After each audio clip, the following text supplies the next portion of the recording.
नागपुर जिले के शांत वातावरण में स्थित एक अत्यंत प्राचीन और पवित्र स्थल है कोराडी देवी मंदिर।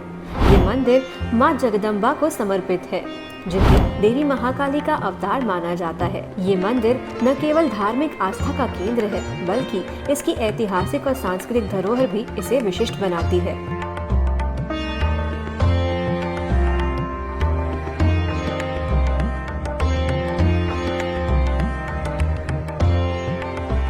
नमस्कार, मैं दिशा हटवार आप सभी का स्वागत करती हूँ यूसीएन की नवरात्रि स्पेशल इस खास पेशकश में। देश के दिल में बसा नागपुर शहर एक अपनी खास सांस्कृतिक विरासत के साथ ही जीवंत इतिहास के लिए भी काफ़ी ज़्यादा मशहूर है। इस शहर में वैसे तो कई सारे मंदिर हैं जो स्थानीय लोगों के साथ ही पर्यटकों के लिए समान रूप से आकर्षण का केंद्र बनते हैं, लेकिन इन्हीं मंदिरों में से एक ऐसा मंदिर है जिसने नागपुर शहर को एक खासी पहचान दिलाई है। मैं बात कर रही हूँ नागपुर शहर से 15 किलोमीटर की दूरी पर स्थित कोराडी के श्री महालक्ष्मी जगदम्बा मंदिर की, जिसका एक दिलचस्प इतिहास रहा है।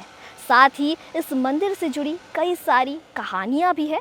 और क्या है यहाँ की मान्यताएं, आइए जानते हैं हमारे इस खास पेशकश में। कोराडी मंदिर की प्राचीनता भी इसके महत्व को और बढ़ाती है। इस स्थान पर कई सालों से मां की पूजा होती आ रही है। मां जगदम्बा के मंदिर के शुरू होते ही एक भव्य द्वार दिखता है। मंदिर का विशाल मुख्य द्वार और पारंपरिक स्थापत्य कला इसकी भव्यता को दर्शाते हैं। मां के इस मंदिर में कमल का फूल अर्पण किया जाता है। कमल का फूल मां जगदम्बा को पसंद है, इसीलिए यहाँ आने वाले भक्त पूजा की थाली के साथ साथ कमल का फूल लाना नहीं भूलते।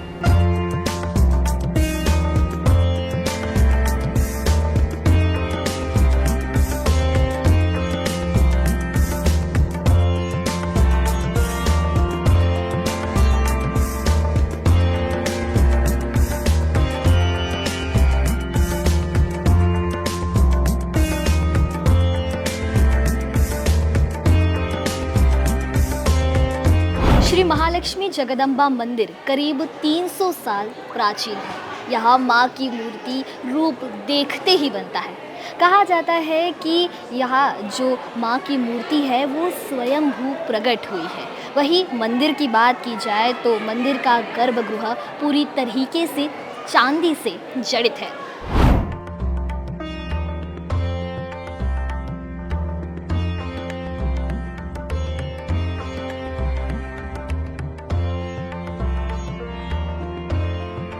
पहले जो मंदिर था तो हेमाड़ी पद्धति था, तो वो पत्थर का था।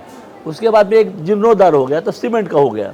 अभी हमारे चंद्रशेखर जी बावनकुळे आ गए, उनके प्रयत्न से, यानी अध्यक्ष यहाँ के, उनके प्रयत्न से ये सब पत्थर का और ये चांदी का हो गया है।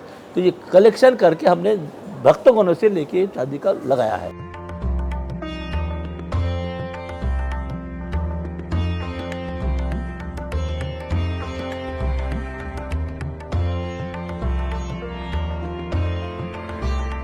श्री महालक्ष्मी जगदम्बा मंदिर की खास बात यह है कि यहाँ पे माँ की मूर्ति का रूप हर प्रहर बदलता है।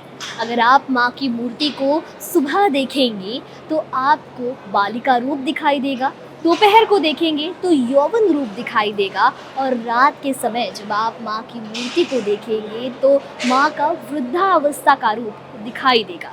ये माता का ऐसा रहस्य है कि माता स्वयं भी मूर्ति है, माता की स्थापित नहीं है। वही पांडव के राज की ये है, माता स्वयं मूर्ति है और उसके 3 रूप होते हैं माता के। सुबह देखो तो बाल रूप दिखता है, और दोपहर में 12 बजे की आरती के बाद देखो तो एकदम यंग दिखता है, तरुण दिखता है, और 5 बजे के बाद जैसा सूरज ढलता है वैसा माता के भी चेहरा थोड़ा सा माता जैसा लगता है, बूढ़े जैसा लगता है। ऐसा हमारी आख्या है कि यहाँ पे। और हमारे यहाँ अभी ज्योति, अखंड ज्योति चालू है, यानी मनोकामना अखंड ज्योति बोलते हैं उसको। यह मनोकामना अखंड ज्योति इसलिए है कि जो भक्तगण है उसकी मनोकामना सिद्ध हो, इसलिए नवरात्र के दिन अब 10 दिन के लिए माता के घट स्थापित होते, उसी दिन हम अखंड ज्योत का, मनोकामना अखंड ज्योत का प्रस्तावित करते हैं। और 10 दिन ब्राह्मण वगैरह पूजा करके जो लोग भक्तजनों की मनोकामना होंगी बहुत एक 100% सिद्ध होता है, ऐसा मैंने आख्या किया और मेरे आयकाय में है। और माता के रूप 3 बदलते तो लोग सुबह से शाम तक के देखना पड़ता है। श्रद्धा से देखो तो माता के चेहरे पे थोड़ा फर्क दिखेगा, जैसा सूरज ढलता है ना वैसा फर्क दिखता है। पौराणिक कथाओं के मुताबिक पहले कोराडी को जाखापुर के नाम से जाना जाता था, जिस पर राजा झोलन का शासन था। उन्हें 7 पुत्रों का आशीर्वाद मिला। उनके होने के बावजूद राजा का दिल भारी था, क्योंकि वो एक बेटी की चाहत रखते थे। वो देवताओं को प्रसन्न करने के लिए और आशीर्वाद के रूप में बेटी पाने के लिए वो धार्मिक अनुष्ठानों, यज्ञ, हवन, पूजा और तपश्चर्या में शामिल हो गए। उनकी प्रार्थनाओं के जवाब में उनके घर दिव्य सौंदर्य वाली एक पुत्री का जन्म हुआ। जिस क्षण से उन्होंने उसे देखा, राजा झोलन को ब्रह्मांड की आदि शक्ति की उपस्थिति का एहसास हुआ, जो उसके रूप में प्रकट हुई है। ये दिव्य पुत्री न केवल उनके लिए मार्गदर्शक प्रकाश बन गई, बल्कि निर्णय लेने के समय उन्हें स्पष्टता भी प्रदान करती रही और विपत्ति के समय भी उनके साथ खड़ी रही। अवतार पूर्ण होने पर सूर्यास्त के पार जिस स्थान पर देवी विराजमान हुई, वो स्थान है जाखापुर, जिसे आज कोराडी के नाम से जाना जाता है। भारत में देवी के लगभग 51 शक्तिपीठ है और कोराडी स्थित श्री महालक्ष्मी जगदम्बा मंदिर भी उन्हीं शक्तिपीठों में से एक है। इस मंदिर की एक और ख़ास बात यह है कि यहाँ पर साल के 365 दिन निरंतर अखंड ज्योत प्रज्वलित रहती है।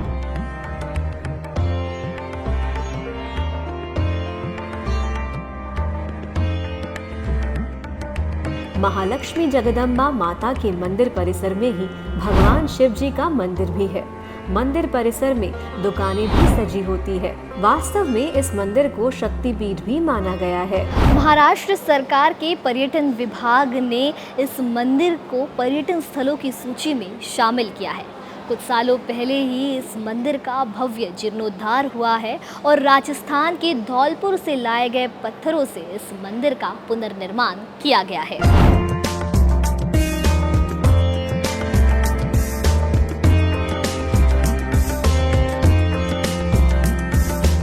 हिंदू आस्था के अनुसार ऐसा भी कहा जाता है कि इस मंदिर में माता सती का दाहिना कंधा गिरा था। वहीं इस मंदिर को लेकर ये भी मान्यता है कि जिन्हें संतान नहीं होती, वो माता के दरबार में आकर पूजा पाठ करते हैं तो माँ उनकी मुरादें पूरी करती है। वैसे तो साल के 365 दिन कोराडी स्थित श्री महालक्ष्मी जगदम्बा मंदिर में भक्तों की भीड़ लगी रहती है, लेकिन नवरात्र के समय में कहा जाता है कि माँ का जागृत स्वरूप भक्तों को देखने मिलता है और इसीलिए सबसे ज़्यादा नवरात्र में यहाँ पर भक्तों की भीड़ उमड़ पड़ती है। हमारे यहाँ जो नवरात्र 3 माह अक्टूबर से होने वाली है, वो 3 अक्टूबर से हमारी नवरात्र होंगी और जो भक्तगण यहाँ आएंगे, 20 लाख लोग आते हैं नवरात्र में, तो उनके लिए और सब नागपुर वासियों के लिए और भक्तगण के लिए मैं माता की तरफ से सबको आशीर्वाद देता हूँ और माँ उनका भला करे, यही मैं सोचता हूँ।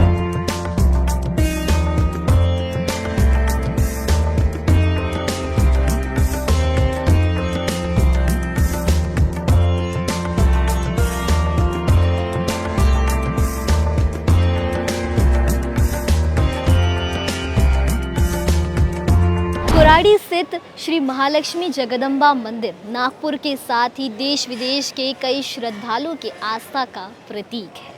आज हमने कोराडी के इस मंदिर की कहानी, इतिहास और मान्यताओं के बारे में जाना, पर फिलहाल अब वक्त हो चला है आप सभी से इजाज़त लेने का। आशा है कि इस नवरात्रि आप भी माँ की जागृत रूप का दर्शन करेंगे। यूसीएन की पूरी टीम की ओर से आप सभी दर्शकों को नवरात्रि के इस पावन पर्व की ढेर सारी शुभकामनाएं। नमस्कार।